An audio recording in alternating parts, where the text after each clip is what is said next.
Welcome everybody to tonight's home clinic. A home clinic is where we grab one quality coach and he presents on one specific subject for you guys to enjoy, and he usually does that from home. If you guys have been enjoying this series and would like to see it continue, we want to ask that you would like and subscribe below. Those things certainly help us to grow and is kind of that feedback to say this is a good thing. Keep this coming. If you have a desire to present in the future, reach out to us on Twitter, DM us. That's at the Chief Pigskin. All right, without further ado, tonight's home clinic. Hey coaches, welcome to another Chief Pigskin Home Clinic. I'm Anthony Gonzalez, the head football coach at Everett Alvarez High School. I'm here today with Gus Kapolka. He is the head coach at Cedar Springs High School. He's been a head coach for 16 years and 15 years running the offense that he's going to talk about, the Power T. Coach, how are you doing? Doing great. Just sheltering in place right now. Yeah, just like everybody else. Okay, cool. So, Coach, when you're ready, go ahead and share your screen, and then we'll talk afterwards, okay? Well, Coach Gonzalez, thanks for having me. Excited to talk about the Power T offense. And kind of like we were talking before we started recording, it's an offense that is unique. It's different. It is a contrarian offense in a world of 10 personnel and 2x2 and 3x1. We are 2 tight ends and 3 backs, and we are that way about 95% of the time. It's an offense that's had a lot of success here in the state of Michigan over a long period of time.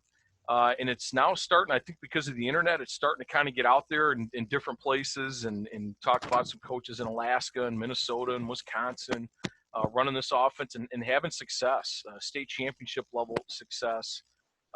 In Michigan, as I said, it's always been a pretty successful offense, and there's really not a year that goes by that if you watch the state finals in Michigan, there's going to be at least one team running this offense in one of those games. So I don't want to spend a whole lot of time on who we are and what we do, but I just to kind of give everybody a point of reference. Cedar Springs is the tiny little farming town that got a bunch of subdivisions and exploded.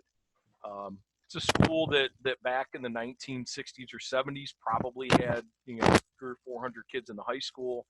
Right now we're just under 1,100 students. That number is going to keep increasing here as far as we can tell for a long period of time.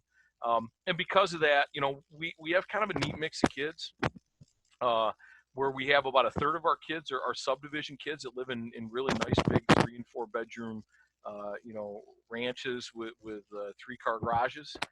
We have 33% of our kids are rural kids that are probably doing some dairy farming or hay baling on the side. And then we have village kids that are living, essentially economically disadvantaged. About 41% of our kids are free and reduced lunch. But at the end of the day, we have blue-collar, very hard-nosed, very hard-working kids in Cedar Springs, and it really fits our offense. I mean, it really is our personality that we are a defense-first football program, put a lot of emphasis on special teams, and then our offense is about as grind it out, to stick your nose in there and get dirty as it gets. So really fits us as a program. And we've had some good success here the last 7 years. In the 35 years before we got there, Cedar had not won a conference championship, and we won 4 here, including the last 2 in our league. Won a district title 2 years ago. Scored a lot of points and gotten some accolades, and rightfully so. I think our kids work extremely hard. I think our kids are very unselfish. I think our kids are very humble, and I think we play the game the right way. So, when we look at just some numbers from an offensive standpoint, we score a lot of points. We run the ball a lot. And because of that, I think there are a lot of benefits from running the football the way that we do. The first one is it makes your defense a lot better. That your defense is not going to be on the field a whole lot. We had 3 games last year where our defense played less than 40 snaps in a football game. We had a game last year where we had 74 offensive snaps. And I know some spread guys get really excited when they go warp speed, blah, blah, blah, blah, blah, and a play every 3 seconds. And we had last year, we had a 19-play, 13-and-a-half-minute scoring drive that took up essentially the entire third and part of the fourth quarter of a football game that clinched the conference championship for us. So, from an offensive standpoint, it really just, like I said, it fits in with our overall philosophy of defense first and then special teams and then our offense. And like I said, we're effective at doing it. So this is us. This is kind of a snapshot of what we look like. We are 2 tight ends, 3 backs. I would say 85-90% of the time. We will occasionally do some tight slot where we'll take one of those halfbacks and plug them up in between the tackle and the tight end. We will motion a halfback out to either side, and that's pretty much it. When we talk about what we do, we like to use the Kentucky Fried Chicken analogy, right? Like if you're going for chicken, you're probably going to KFC. Unless you have a Chick-fil-A close by, but in Michigan, we don't have too many of those. So if you're looking for chicken, go to KFC. If you're looking for something else, if you want pizza, if you want burgers, if you want fries, KFC is not your place. All right. We do chicken and we do it better than anybody else. All right. So I think the other thing too in the power T that people get confused about, and this is the reason why I think a lot of coaches try it and then get out of it, is when it's not working, it's not because you don't have enough in, it's because you don't run what you have well enough. And I think a lot of guys say, well, we can't J block that guy, or we need to go wing, or we need to go double wing, or we need to go unbalanced. And at the end of the day, the answer to me, I've always felt the answers are there. You just have to figure out what answers the problem that you have. We talk to our offensive linemen a lot about having tools in your toolbox. There are different types of blocks and different types of schemes that we want to use against different looks and different techniques. That's where the answers are at, because at the end of the day, the defense can only play you a certain number of ways in a game. And if you determine how they're playing you and you have the ability to diagnose that and then have the techniques in your toolbox to take advantage of it, then you've really taken it to the next level, and you can really do some damage. So for us, our multiplicity is in our blocking scheme. So when we talk about fullback trap, we're talking about 2 entirely different football plays. We have an inside trap and an outside trap, an A-gap trap and a B-gap trap. And off of those 2 schemes, we have multiple blocking adjustments, to the point where we have 12, 13, 14 different ways to run that same play with different blocking schemes up front. And when I say schemes, it could be as much as just a little bit of a tweak, running like a switch scheme or an influence scheme with a play side guard and a tackle exchanging responsibilities or things like that. In our off tackle game, it's about 15 or 16 different tags there where we can block power off tackle about 15 or 16 different ways. So for us, the multiplicity of our offense is not in the formation. It's really not even the number of plays. Like our base offense is 6 plays, which is an inside fullback trap, an outside fullback trap, a halfback power off tackle, a quarterback keep game, a play action pass off of all of those 3, and then a counter. And quite honestly, our sub-varsity, our JV freshman middle school program, that's all they run, and they win a whole lot of football games doing that. And those 6 plays for us, that's about 90% of our offense. There are other things that we do. There's a few other plays that we throw in there. There's a few other plays that we'll use from year to year depending on our talent. But it's really a simplistic offense that allows your kids to play incredibly fast, incredibly physical, and have no doubt as to what they're supposed to do on the football field. All right. So why deception? To me, it's 3 very, very simple things. The first thing is it eliminates potential tacklers from the ball. If that guy doesn't know who has the ball, he's not going to tackle the right guy. And our deception for us starts day one, and it doesn't stop until the end of the season every year. There's not a practice that goes by. There's not a walkthrough that goes by. There's not a meeting that goes by when there's not some component of deception that's discussed in that meeting, in that walkthrough, in that component of practice. Okay.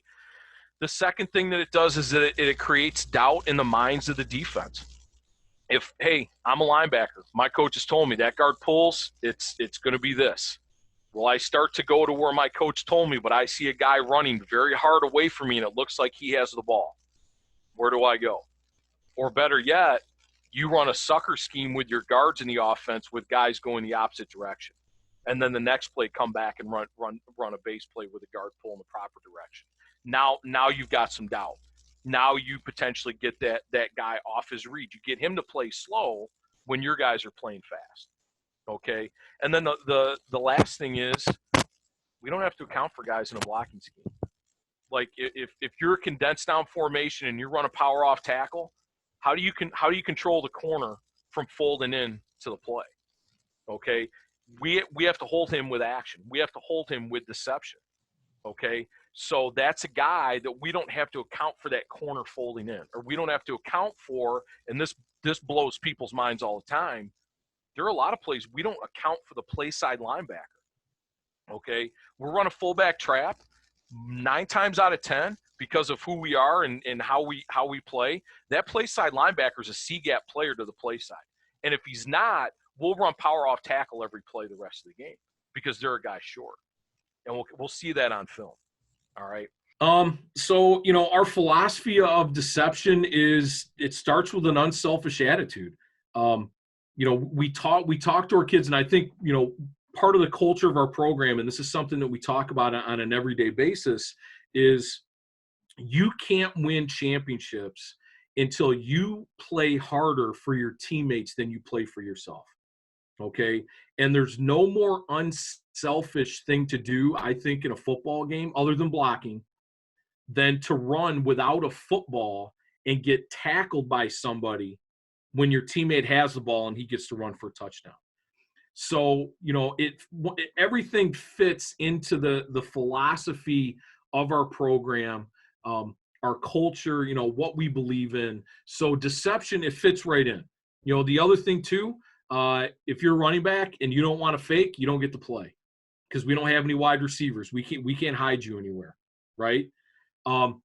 We talked about we have to practice this every single day.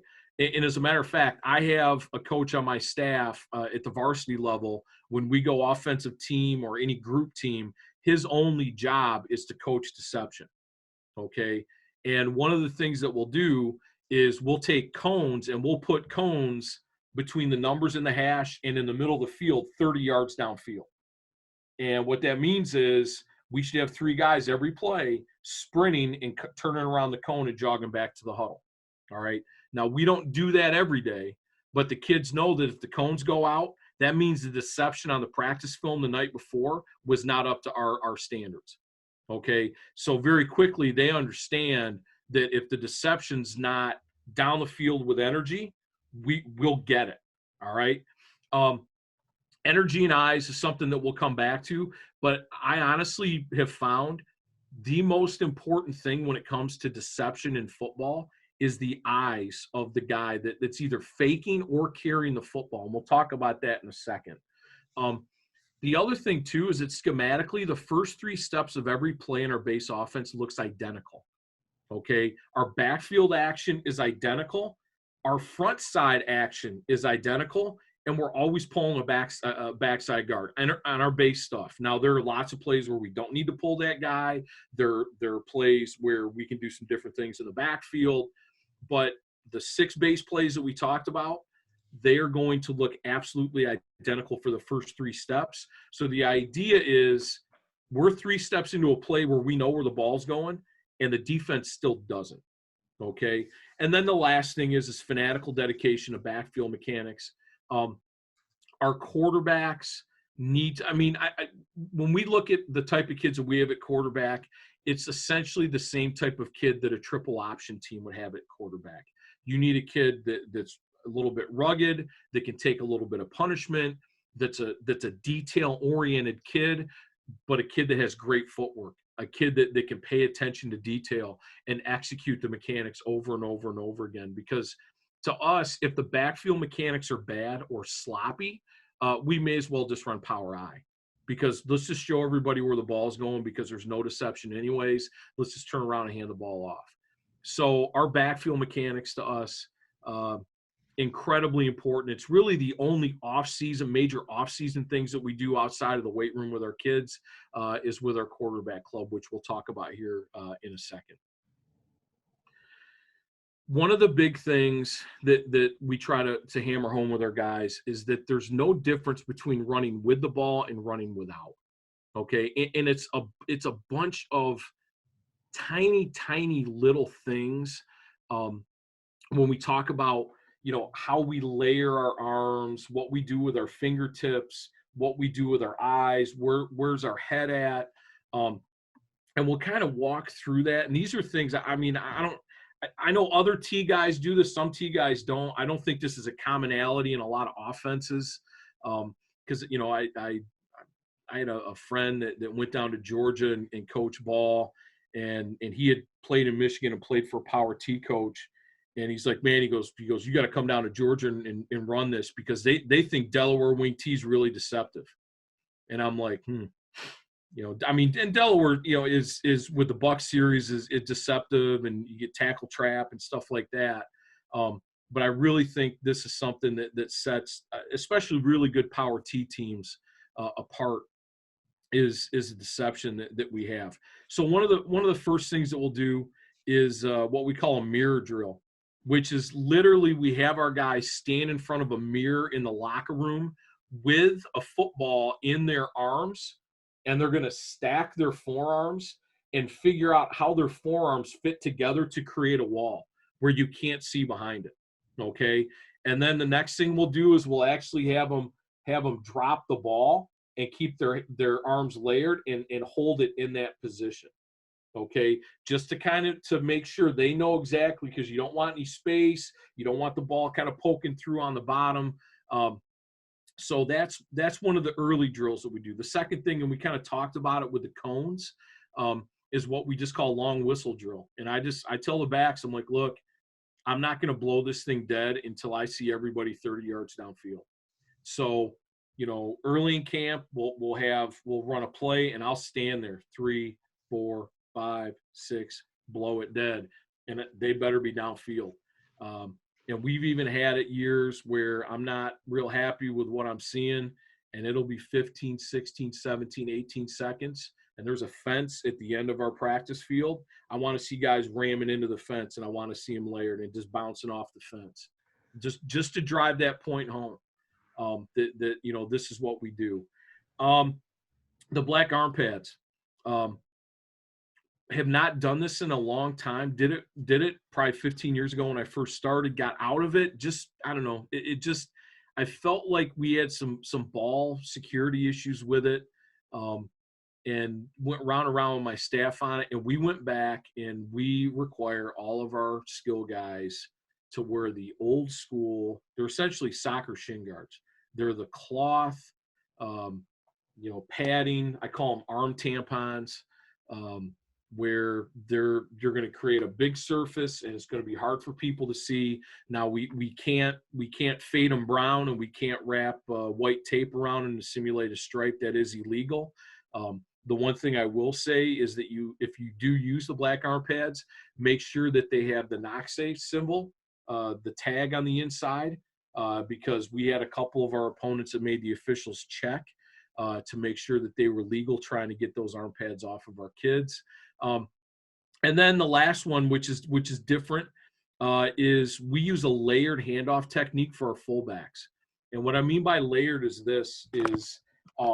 our fullbacks will take the handoff with thumbs and pinkies on the elbows, and they're going to come down over the ball when they take it. It is not a traditional with the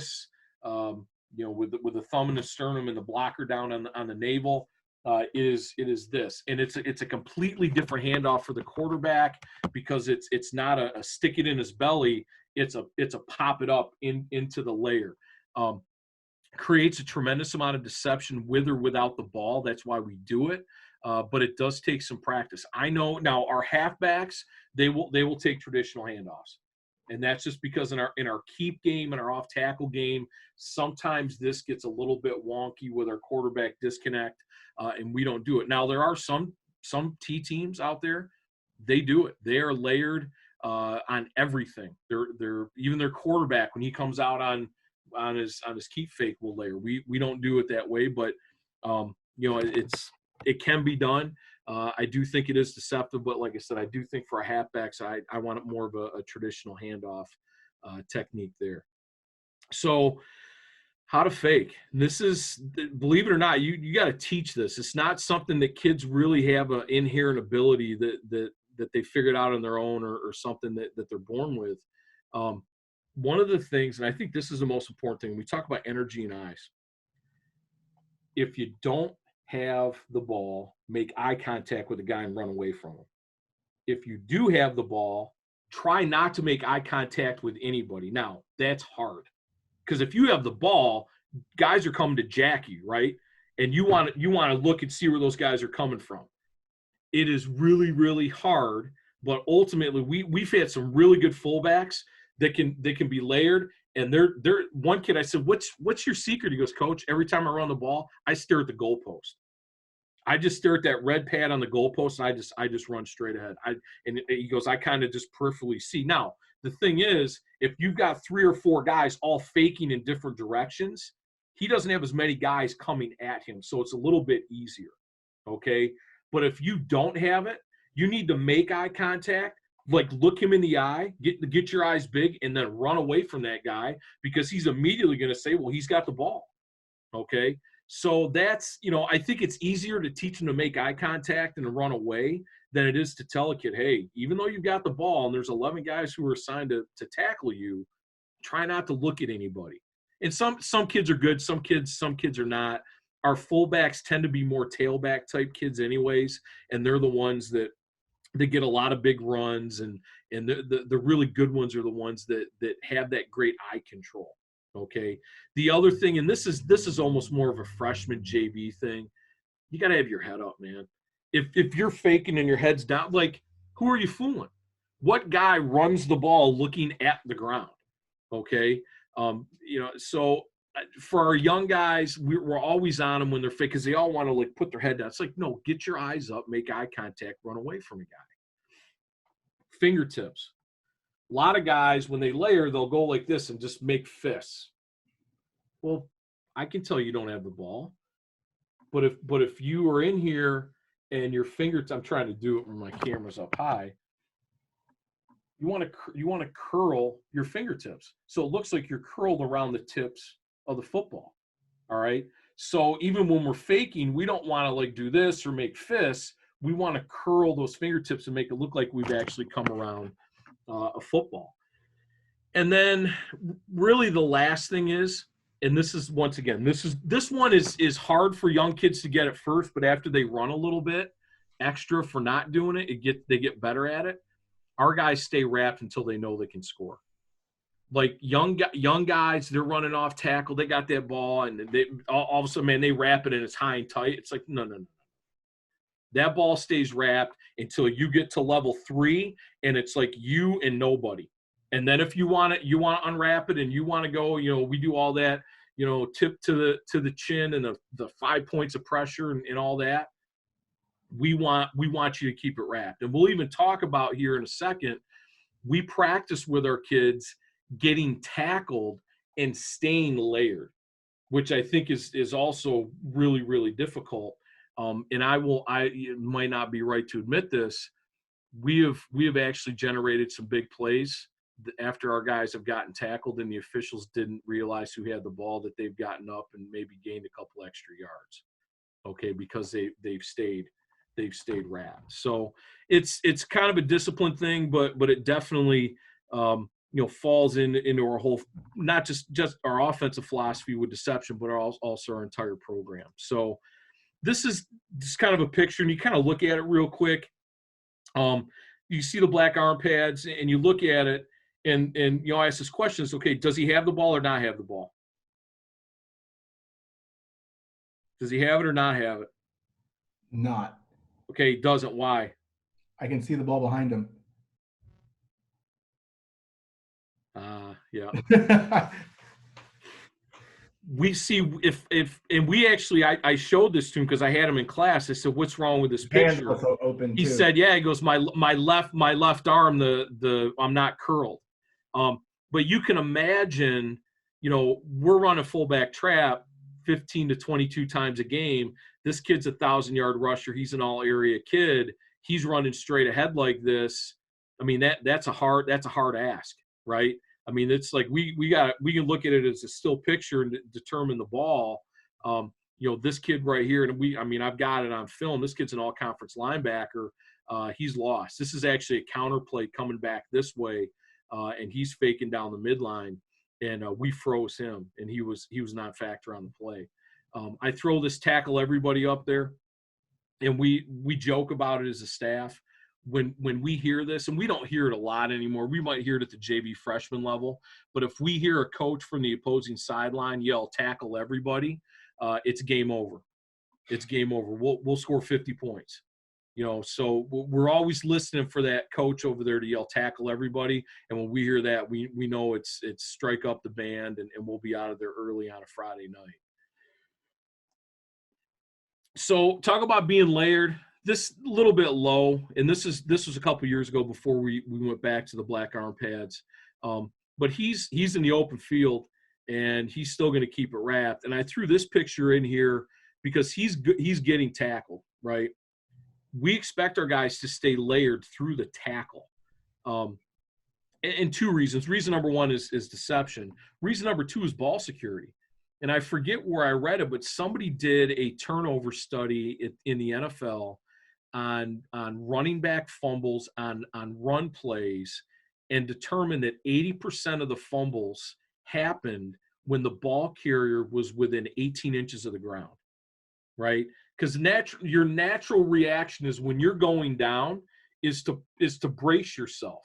And if you're falling like on the football, the tendency is to move that ball away from your body, which exposes it to defenders. And we obviously coach in a world today where defenses are extremely well coached at punching, clubbing, ripping, slapping, whatever. And if you go back and look at it, there are a lot of fumbles that take place as a guy's getting tackled to the ground. So for us, it's like, just stay layered. That ball's never coming out. And like I said before, sometimes our guys get tackled, don't hear a whistle, get up, keep running. So that's kind of what it looks like for our guys when we're talking about staying layered.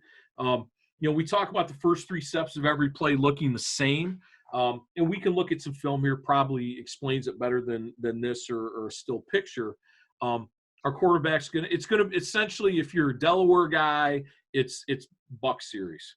Okay, little bit different. Our fullback is a straight up stepper. He's not like in Delaware, because I ran Delaware for a long time, but not your traditional crossover for the backside heel of the center type footwork. Our fullback is, if it's trapped to the right, and it could be inside or outside trap, basically anything to the right, he's a right foot step straight ahead. Second step, probably right on the midline. And then on his third step, he's veering play side. Okay. Our quarterback's reversing out very tight to the midline. And we tell them to be on the midline, but they figure out with the fullback where they need to be. And it's gotta be, they got to rub, right? And what I tell them is, it's different when we put shoulder pads on than it is when we're doing underwear Olympics in the summer, okay? Because when they put shoulder pads on, the clearance gets to be about that much less because they've got the shoulder pads on. And what I tell them is, I should be able to stand behind them in their mesh drill where they're doing this with my eyes closed and tell it was a good rep, because I can hear the shoulder pads clicking as they go by. So we want a super tight mesh between the quarterback and the fullback with that, that fullback quarterback on the midline. Halfback's running an off tackle path. That's going to be true on just about every play in our offense. The front side guys are firing off low. We are a flat back, air under the heels. We are in your California guy, Tim Murphy, Bob Lattiser, De La Salle kind of offensive line progression. We do the whole sled thing. So we are getting off the ball. We're trying to get our second step down as quick as we can and get off the ball with a flat back and get vertical push. And like I said, our backside guard is going to be a cross pull almost every single time. And obviously, yeah, do we do sucker schemes? Yes. Do we not pull the backside guard? Yes. Can we pull front side guard? Sure. But 85% of the time, we're pulling that backside guard. Okay. So when we talk about what the offense looks like on the first 3 plays, quarterback's going to reverse out, fullback's on the midline, halfback is running an off tackle path. And if you're a defense, you have to defend the following plays. Okay. You have to defend 2 different types of trap, an A gap trap or a B gap trap. You have to defend some type of off tackle play with the halfback. You have to defend potentially a quarterback keep play where he's going to keep the ball after an off tackle fake to the outside, or you're going to have to defend a play action pass. And the play action pass and the keep play are blocked exactly the same. Okay. I've got the boot thing in there because we will boot every now and then to keep people honest. When my quarterback or somebody in the box is like, hey, there's nobody home backside, where we'll tell the quarterback, hey, on the next one, boot opposite, boot away. 95% of the time he's a follow guy. And there are plays in our offense where we will boot. We do run waggle. We will run some naked boot off a sweep action from time to time. So like to vary it up, but he is traditionally a follow guy. So first 3 steps look the same, but you have to defend all basically 5 of the 6 plays because the counter play is going to look very similar, but the backside halfback is going to be the ball carrier going away from action. Backfield mechanics, talked about it before. We do what we call quarterback club. It's an hour long. Kids come in. We have kind of restrictive off-season rules in Michigan. We can only work with 4 kids at a time. So yeah, don't get me started. So that's going to change. That is going to change if we have a season this year.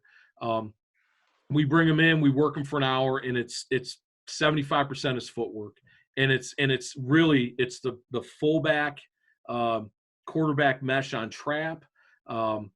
And the quarterback keep mechanics. The halfback the halfback power off tackle's easy. Reverse out, don't run into the fullback, hand the ball off, fake keep outside. Any kid can do that, and even if it's not perfect, it's still okay. The fullback trap one and the quarterback keep one, if it's not done right, you're putting balls on the deck, and that's why we want our quarterback maybe not to be the best athlete in our program, although it helps. But we want a kid that's a detail-oriented kid that's going to do things the right way, play after play after play after play. All right. So fullback trap mesh, kind of talked about it with the footwork. Quarterback's reversing out on the toe on the midline, so he's maybe a little bit off, and we want him as deep as he can get on the first step. The fullback is running the midline as fast as he can. And our quarterback, and we talk about dealing cards, our quarterback's elbows should be glued to his body like that. And then that handoff, because it's a layered handoff to the fullback, it's going to be a lift. He's got to lift it up in. And this is where our young kids get into trouble, is they sling it. Like here, his next move is going to be straight up. A lot of our young guys will sling it and hit him in the nuts. And that's not good. That's not good for the fullback, and it's not good for us, because the second place it hits after it hits him in the nuts is it hits the deck, and that's never good. Okay? We do it this way because it's more deceptive, but we have to work at it, because if it's not done right, it can go bad. And I'll be honest with you, our lower level quarterbacks at least once or twice a year will put it on the deck. On this play. The last thing is this. It is a blind handoff by the quarterback. The quarterback never makes eye contact with the fullback ever. His eyes, when he reverses out, like his eyes right here, this is going to be a play going to the right. His eyes are on the backside halfback. And you can see right there, his eyes are on this guy getting ready to make a fake. He's handing the ball off. His eyes are not on the fullback, not in the pocket. his eyes are on this halfback coming through. Okay, so it's a blind handoff. His steps have to be good. The fullback steps have to be good because they're not looking at each other, right? And he's got to get it in there and strong, and get his eyes on the halfback because that's going to create the deception for us. Quarterback keep, which is the second thing that I think is the most difficult for our quarterbacks to do. Everything exactly the same on those first three steps: quarterback toeing the midline, fullback proximity fake, wrapping over. He's got to settle in the backside A gap for the pulling guard, because now we have this very, I don't want to say it's elaborate, but it's very different than what you would think of on most football plays. It's slow. And this is a play where we want to show the defense, hey, we're running off tackle. Look at the ball. Here it is. Look, everybody, halfback's got it. Wow, look at him go right up into the line of scrimmage, and then try to get the quarterback outside. Okay, so our halfback is going to go to that point of the mesh with the quarterback. So our quarterback's reversed out. He's extending the ball, kind of looks like an option quarterback there, which is kind of what we want. We actually want hip-to-hip ride with that front foot getting picked up and pointing the toe into the line of scrimmage, just like if you're running inside veer, okay? But that backside halfback is going to throttle down and take short little choppy steps as he curls around the quarterback and then runs back over where we snapped the ball from. And it'll make more sense when we look at it on film.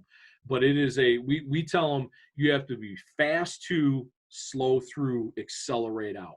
Because what happens is young kids get all juiced up and they sprint through that fake, and then the quarterback's running for his life.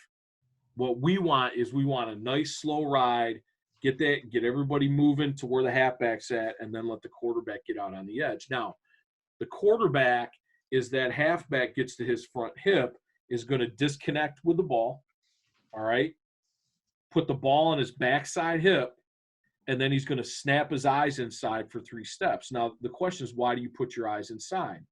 Well, what does a really bad young quarterback do every time he hands the ball off? He looks at the guy he just handed the ball to. So you disconnect the ball, put it on your hip, eyes inside for 3 steps to show everybody, hey, I just handed, and trust me, I would love to say that every single time my quarterback hands the ball off on off tackle, he carries out the best keep fake you've ever seen and pulls 4 guys with him. That doesn't happen all the time. My quarterbacks will occasionally look back at the guy they just handed to, so this actually works pretty good. So he's going to look inside, get outside for 3 steps. Then now you're an athlete. Now you're in space. You got a guard out in front as a lead blocker. Go out and make a play. We don't need any more deception at that point. Some guys have their quarterback getting out there all layered and stuff. It's like, hey, man, if your mechanics were good and you did everything right and I called the right play because they're squeezing down on off tackle, you should be gaining yards out there, okay? The one thing I will say is this: that quarterback cannot lose ground on this play. If they lose too much ground, they're going to get chased down by pursuit because the play is so slow. And that's why on the backside, we actually pass protect on the backside. We call it, Delaware guys, same Delaware term, step and cup on the backside. It's pass protection. All right. The tight end's responsible for the widest guy. Tackle's got the second widest. The fullback's got the third widest, and the center's got the fourth widest. So essentially it's like full slide turn back protection to the backside. And we've got to set a tough edge on the quarterback's back to allow him to really sink the ride and get outside. Okay. So those are the 2 big things when we talk about, deception in the backfield. I'm going to go ahead and bring up some clips here, and we can go ahead and kind of talk through them. And I found here on Zoom that it's better if I go slow motion with the clips rather than let them run full speed. It gets a little bit choppy. And the first several clips here are just going to be base plays, right? And I'm just going to kind of very quickly go through them. So this base play, just to kind of preview it, we're running off tackle to the right. Okay, so the halfback's going to be running C gap. behind a what we call a J block by the front side halfback. You on huddle Fullback's going to right now? be, what's that, Coach? Are you on huddle right now? Yes. Um, Actually, okay, hold on. Got it? there you go. Yep. So yeah, we're gonna run off tackle.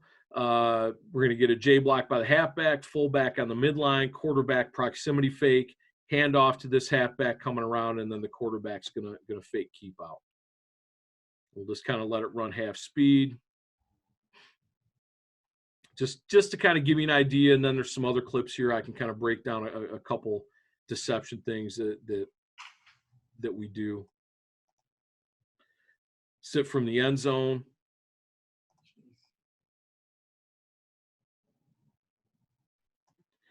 You know, and you could see, I mean, got a tight mesh here. And really, I mean, when you look at it, you've got your fullback, your halfback, and your quarterback all essentially in a straight line occupying that space.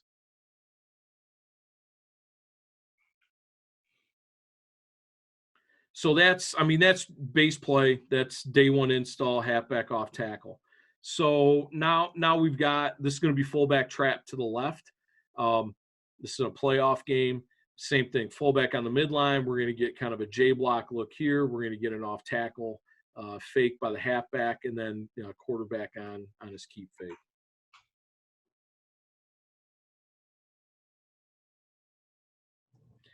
And, I think the thing, that to point out is you look at the number of eyes that are not like they're keyed in on these two guys. They don't have the ball, right? So we've eliminated by deception. We always say, a good fake is worth 2 blocks. Well, there's 1, 2, and there's 1, 2, 3. There's 4 guys that are occupied by that fake. Those are 4 guys that we don't have to block in the scheme.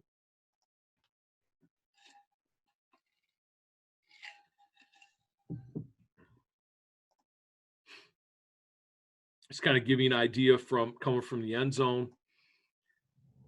I mean, when you look at it, I mean, it should all look the same. Staying layered until you can score. So this is going to be the quarterback keep coming at us here. Same thing. We're going to have fullback on the midline, halfback coming off tackle, quarterback keeping the ball outside. And this is where I think you're going to get a pretty good idea of this kind of slower ride, curl around, and you can see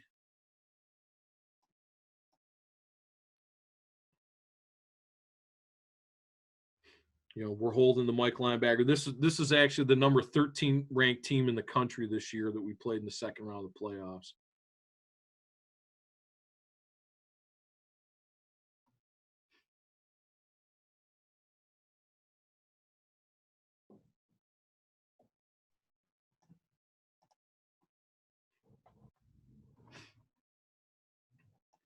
Once again, just kind of giving you a little bit of a flavor, looking at it if you were on defense.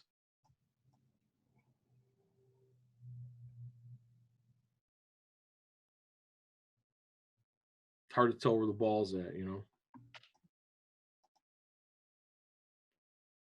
All right, so the last one is play action pass. Play action pass is going to look exactly the same as those other plays. So, matter of fact, the tight end is going to block down like it's off tackle.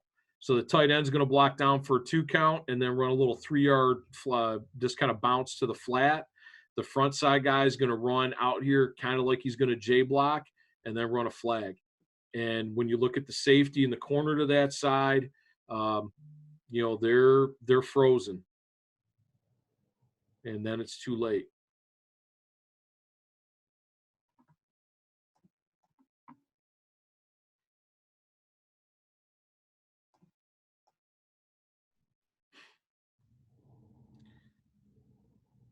Like I said before, you can see on the backside too, we've got to set a hard edge on the backside so our quarterback doesn't get tracked down. So our backside tackle and tight end are setting up, but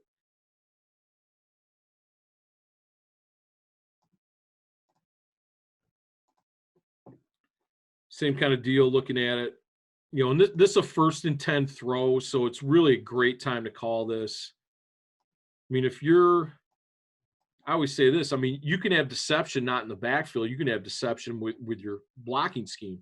If I'm reading, like if I'm a corner or a safety and I'm reading tight end to near back, and I look at the first 3 steps, I mean, now for us, I hope our combo blocks look better than that. But if I'm a safety, if I'm a high school kid and I see this with the halfback running to him, that's off tackle. That's off tackle. I'm going to fill. Well, now all of a sudden, quarterback's on the edge. We got a guy deep. We got a guy underneath. And, I mean, that's how you get guys open. And quite honestly, that's a play that I need to call more of, especially on 1st and 10. That needs to be our RPO game right there, 1st and 10. And then this is the counter play. So we're going to get fullback on the midline. We're going to fake off tackle this way. And then the halfback's going to take a little drop step and come back. It's a very, very quick counter. It's not a traditional, like a really slow developing counter. And we will pull backside guard, backside tight end on this play. So faking fullback, faking off tackle, and there's a counter coming back. I think I got another counter play here.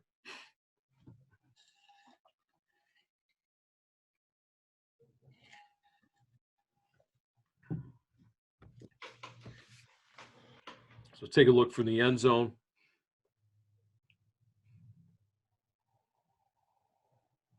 We're scanning. We're getting fancy. We're scanning from the sideline. So you got fullback, halfback, halfback.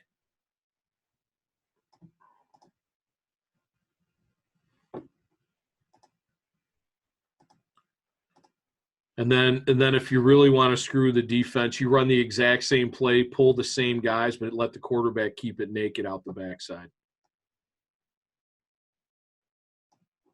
So you've got guard tight end pull going this way with the quarterback coming out. I shouldn't say naked because we are going to block with the fullback and the halfback. Give a little head fake. And come out the backside. Apparently he stepped out of bounds. So just a couple deception things here when we talk to our guys. So watching the backside halfback here, that he makes, one of the things we do like is we like our guys to make kind of an over accentuated arm motion when they're going to get the handoff, even if they're running with the ball, because if they do it only on plays where they're not getting it, I think that's a tell. So we've gone to kind of an over-exaggerated arm motion every time they go to get a handoff because I think it really sets this up.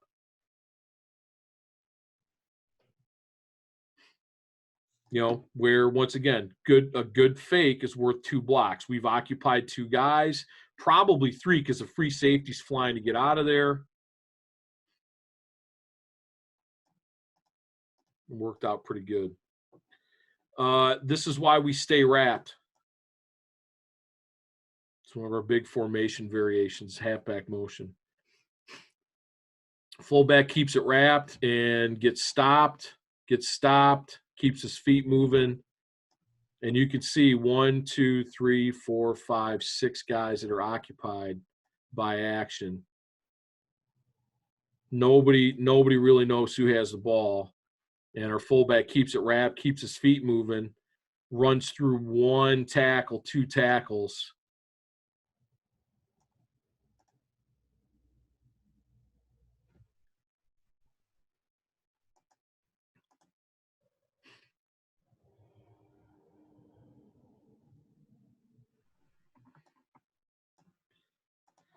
Probably just one more. I like this one just because of his eyes. Like, he makes this fake and he's layered right there, but then he makes eye contact with this kid and runs away from him. The one thing, I think the last thing, because, I mean, I can sit here and obviously watch these clips all night. The one thing I will say is this, if you're somebody that's the power T guy, you already know this. If you're looking at going to the power T, this is something that you need to understand.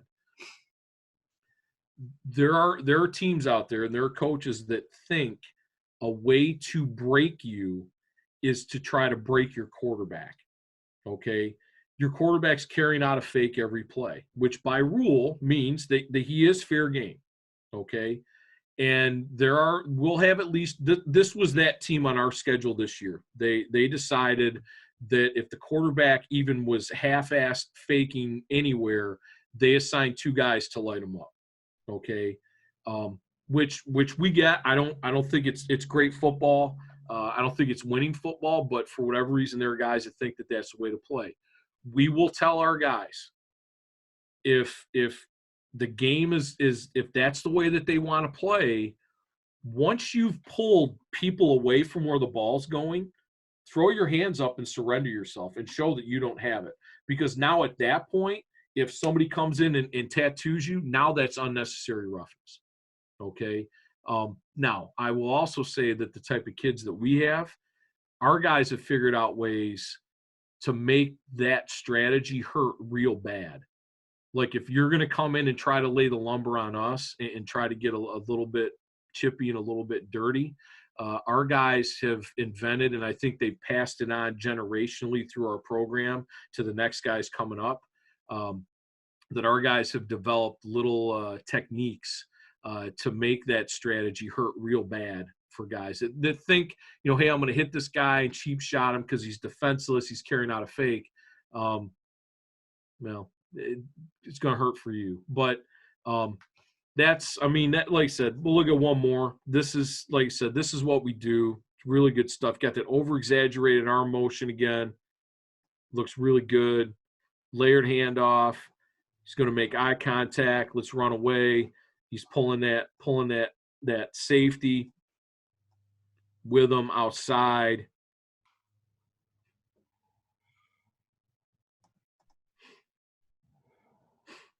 Yeah, our fullback in that game, 5 carries, 232 yards, and 3 touchdowns. But anyways, that's what we do. It's a big component of it. I think it's a part of it that gets overlooked sometimes because it's hard because you got to coach it every day. Kids inherently don't want to do this. They're not wired for that. But I mean, you could see it obviously. If there are guys out on that team that are better than your kids, and you don't have to block them because they're chasing the wrong guy, that's a win for you. So that's all I got. Hopefully you guys can get something out of it. My contact stuff was at the beginning there. If you guys ever need anything, willing to talk ball. I've been hosting a Zoom clinic here for about the last 4 weeks. Or I shouldn't say we've had 4 of them. It's been every other week, so it's like been 8 weeks now. We've done a Power T Zoom clinic. I don't know if we're going to do any more, but if I stay sheltered in place much longer, I don't know, man. I'm going to have to talk me off the ledge or something. Thanks, Coach. That was great. I mean, I'm not gonna lie. I've been part of that Zoom clinic for 1 or 2 weeks, and there's some good stuff on there, especially if you're trying to learn. Honestly, I'm trying to learn just to learn how to defend it because that's a pain in the butt, and I'm sure the other coaches that have to defend it have that problem as well. I really enjoy the eye contact part. Like, how do you coach that? Like, is that just this is the weirdest thing. And so this is like 25 years coaching for me, right? Mm-hmm. And the longer I coach, the more I come to realize some of the best ideas I've ever gotten coaching came from kids. It didn't come from clinics. It didn't come from a book or a video. And, I had a kid that it's like he was slow and he wasn't very strong, but he always popped these giant long traps. And I said, what? I said, what are you doing? He goes, I don't look at anybody. I'm so scared I don't even look. And I'm like, well, that kind of makes sense. Like, and then you think about in a football game, you see a guy that's looking at you running, well, you're going to chase him, right? It's like the hunter part of our reptile brain. When we see prey and it's big-eyed running away from us, we want to chase it. But if it's just kind of like, hey, here I come, then they disregard. And like, those clips were just from this year. Like, I could go back and find you clips of literally guys wrapping up our fullback on trap and be like, just hit. I mean, we don't block the backside linebacker trap, and that guy comes through and strokes our fullback, right? And then he's like, oh, wait a minute. No, this ain't the guy. And he literally throws him away, and our fullback runs for a touchdown. Jesus. So and you know, the other thing too is we're to the point in Cedar that, you know, we're 7 years in. This is the only football that our kids know, right? So to them, this isn't like some new thing. This is what they taught me when I was in, you know, Rocket football or Pop Warner football. This is what I did in middle school, and kids get good at it, you know. And you know, if you praise them and reward them for doing something like this, and you do it in front of the team, they take pride in it.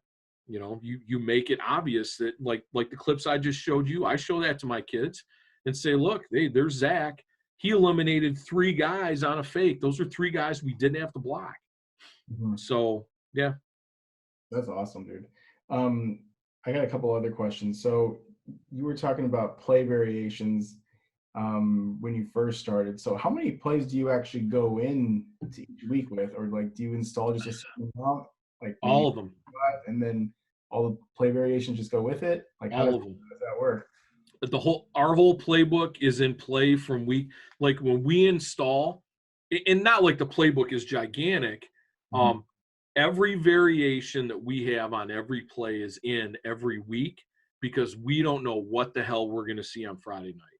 Sure. Like we have an idea, like around us, we have enough T teams that run it and people that defend them. We might have a common opponent. So we have a little bit of an idea of the flavor. Mhm. But you know, I'll be honest with you, we were, you know, this year we were 9-2. The one regular season loss was to a 4-5 team, really good 4-5 team. They ambushed us. We're like, hey, we played them last year. They were in this, you know, pretty vanilla. This was a good look for us. This is what they've done in the past.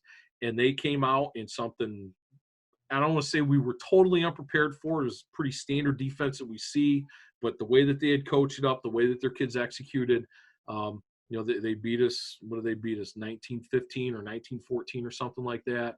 You know, and you just don't know, you know, because we're contrarian. There's not a lot of people that do it. So everything that we have in our offense, we need to have that ready to go. So all of our blocking tags, all of our little adjustments.